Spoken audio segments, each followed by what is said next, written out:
With the rise of the mutants, it's only a matter of time before all of Rotsgard is destroyed, and Makoto has to make a choice at this point. Is he going to save the city, or is he going to let it get destroyed? For he has a few good reasons. The church has ransacked him, the politicians have run circles around him, and now this final blow, the merchants have stripped him of all his mercantile abilities within the city and really has disowned him as a merchant. So he has a couple reasons for not wanting to save it. And Mio, for her part, she's kind of on the side of wanting to destroy the city. Now, maybe not complete destruction, but at the very least getting revenge on the merchants who caused Makoto a lot of shame and heartache for not being an actual merchant, being called as being naive, which he is, and Makoto fully admits and has embraced and accepted that he's a naive merchant and that he needs to grow and get better.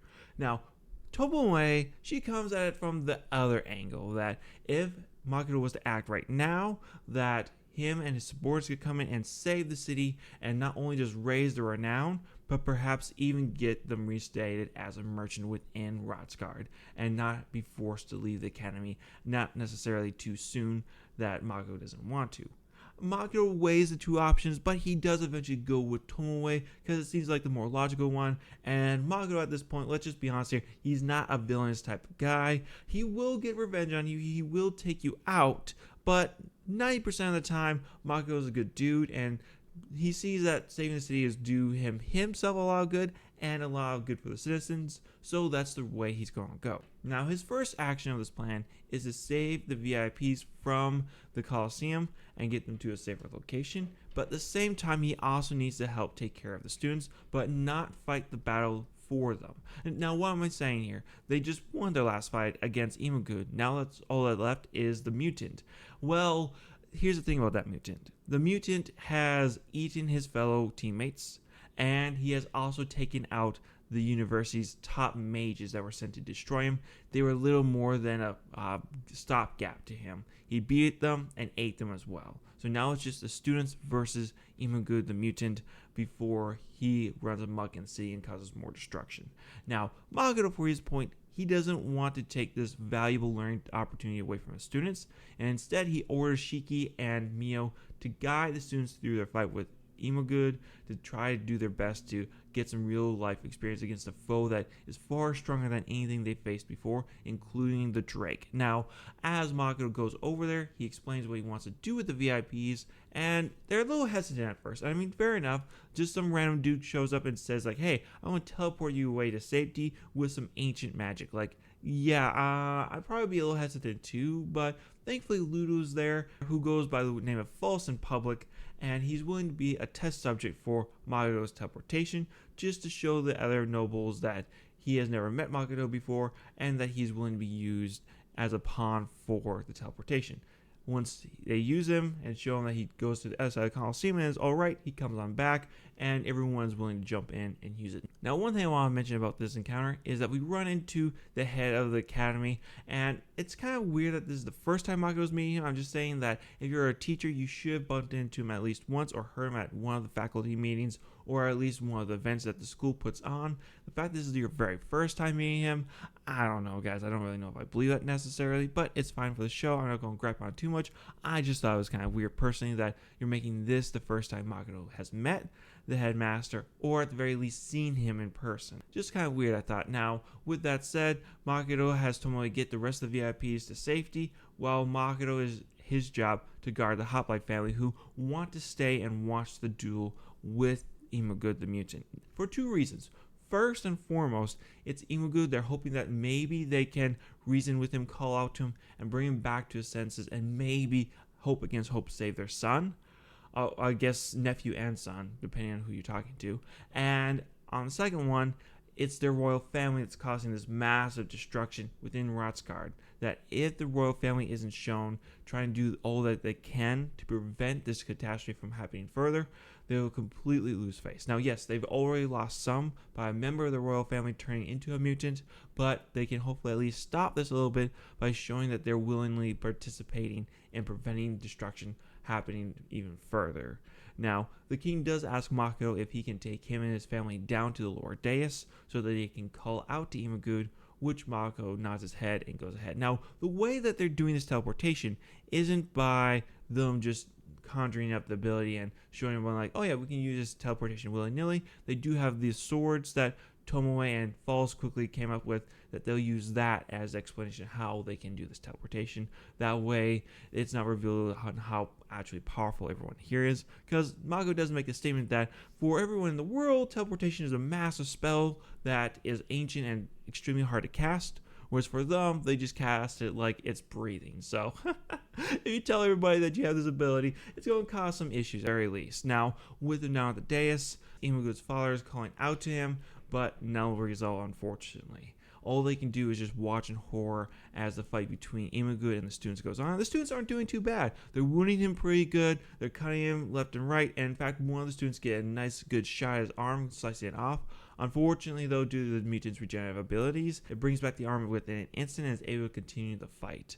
So it's still a bit of a back and forth with Mio and Shiki trying to guide the students the best. Shiki's obviously the better teacher here, and Mio, well, she's telling the students what to do, but not in the best way, in my opinion. Now, she's still a good director, but not, in my opinion, the best. So I gotta give more points to Shiki showing his actual academic and teaching abilities with the kids, which he's had more time with, to be fair. But I'm just saying, naturally, Shiki seems to be a better teacher than Mio. Now, as the fight's going on, another mutant has broken into the Coliseum and it's headed straight for the royal family. Thankfully, two knights are able to go forward and slow it down some, but they get severely injured in the process, and mutant continues its process towards the royal family.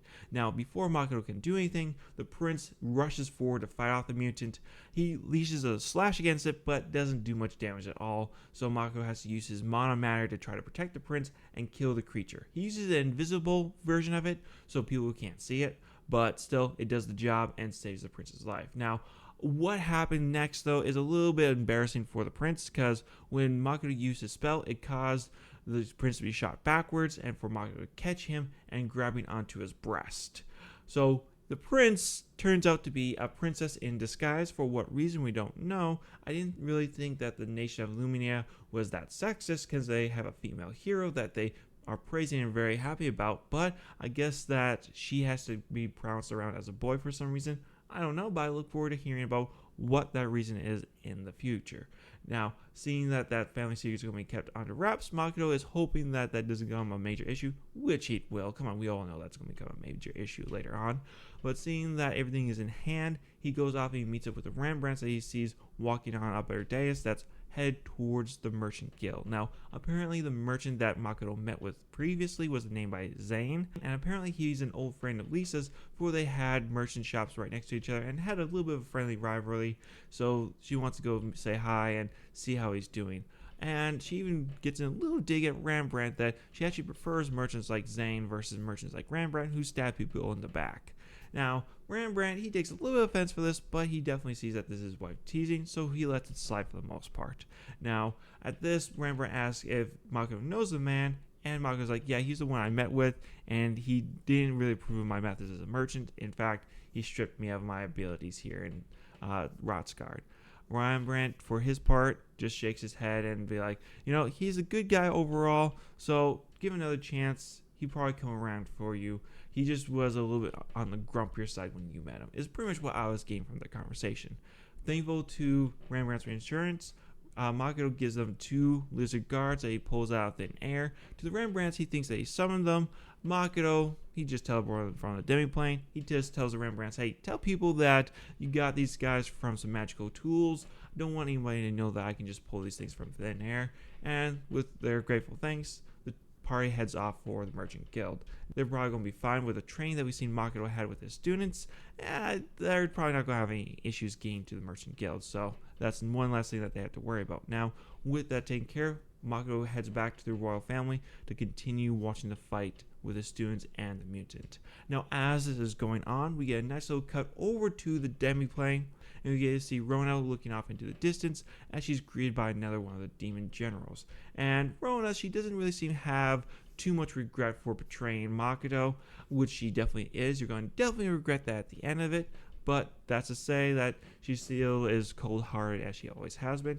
And we also learned that the demon ring that's been canceling out the goddess's power, apparently that was just a prototype in the previous season, and now it's been upgraded and is even more powerful for what we don't really know, but I'm really looking forward to seeing what is in the season finale. If not, then hopefully then next season we get to see what this ring is used for. Now, with that said, we get a nice little cut back to the royal family, and the students, they're doing a good job protecting themselves, but it's becoming a harder and harder fight against the mutant.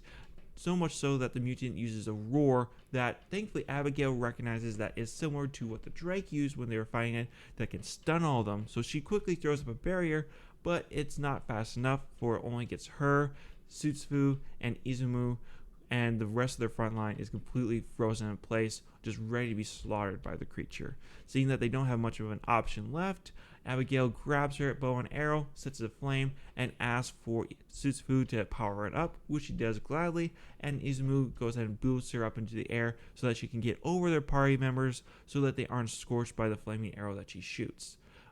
Looks like it's only a bit of a disaster though, for the mutant saw what she was doing and it picked up his severed arm from before and is about to chuck it at her, but thankfully Sutsufu sees what's happening. She casts some spirit magic and the ground spirits are able to grab onto the mutant's arm and affect its trajectory just enough so that it tears open her side and not slicing straight through her, allowing her to get her shot off and annihilating Izumu the mutant, causing the students to celebrate but the royal family to mourn for the passing of one of their family members, which is very fair, but he turned into a monster, so my apologies, y'all.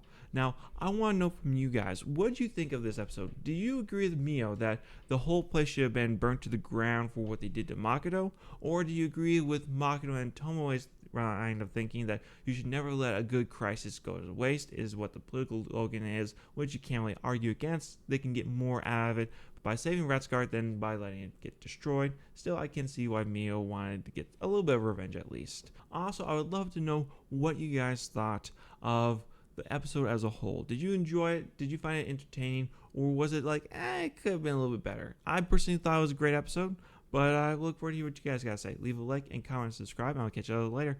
Bye.